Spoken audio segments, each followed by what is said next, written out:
নমস্কার। হনুমান চালিসা প্রতিদিন পাঠ করলে কি হয়, আসুন জেনে নিই।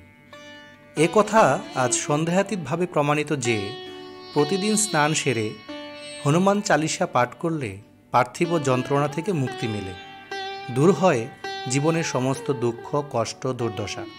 জীবনে আসে সুখ এবং শান্তি, জীবন হয় নির্মল এবং মসৃণ। প্রতিদিন শ্রী হনুমান চালিসা পাঠের মাধ্যমে দূর হয় নেগেটিভ এনার্জি এবং পজিটিভ এনার্জিতে পরিপূর্ণ হয় চারপাশ। তাই হনুমান চালিসা পাঠ করুন প্রতিদিন।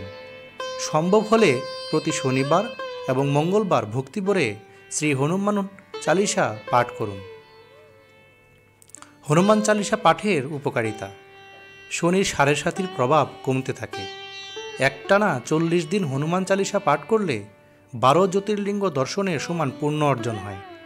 যারা রাতে দুঃস্বপ্ন দেখে ভীত হয়ে জেগে ওঠেন, তারা হনুমান চালিসা পাঠ করলে আর দুঃস্বপ্ন দেখবেন না। অনেকে অতীতের খারাপ ভয়ঙ্কর স্মৃতি মনে করে শিউরে ওঠেন। হনুমান চালিসা পাঠ করাই একমাত্র সমাধান। জীবনের সব বাধা বিপত্তি কেটে যাবে, শত্রু নাশ হবে, কর্মফলের জেরে বারবার পুনর্জন্ম ও জীবন ধারণ থেকে মুক্তি মেলে।